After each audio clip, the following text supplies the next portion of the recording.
Stevens Point Mayor Mike Wiza invited the Gazette into his home and Trivia HQ this week to show the community his arsenal of trivia supplies.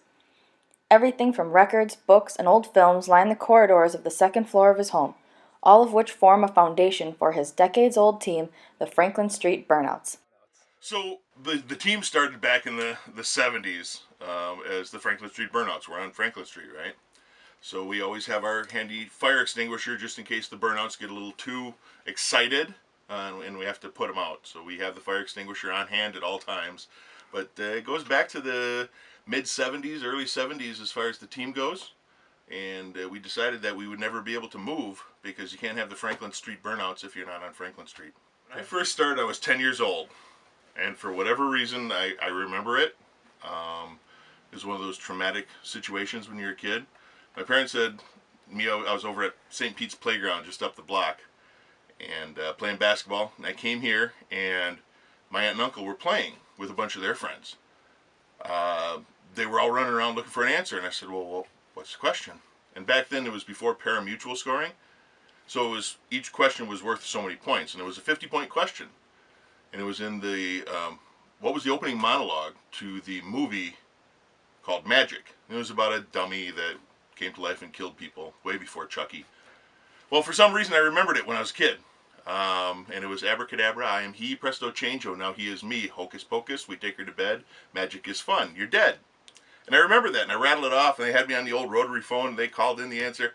And back then we were probably 300th place, so a 50-pointer was a big deal. They did everything but carry me on their shoulders. So since that moment, I've been hooked on trivia. While some may call the collection excessive, Wiza sees the eclectic volumes of trivia-related materials as essentials. In here we've got some of the movies and our weird wrappers and food products. Every year he asks some weird stuff. You never know what he's going to ask, so we have to accumulate all of this junk, hoping to get one or two questions. And we still have, like, the cereal boxes are all alphabetized, and we date everything because he's going to want the most recent version of whatever it is, or maybe he'll go back to a specific version. So you have to date it. But all the weird candy wrappers and things like that, we keep all of that organized. Some would say hoarding. And this is where we go if we need those answers. And we still get something out of here every single year. Wiza sees the trivia event as a way to unite as a community in Stevens Point. You know, there's so many reasons why it's so important for the community. You get the bridging of the gap between the university and the city. No other event completely blurs the line between university and other city residents. Nobody says this is a university event or this is a city event. It's a community event. Wiza also shared some of his trivia tips with the community. We've been playing so long that the tips have actually changed over the years. And my first tip, 40 years ago would have been find someone who can afford all of these books as resources. Now you need a fast computer, but you also still need notes. Don't rely on the internet for everything because there's a lot of morons out on the internet putting up goofy information.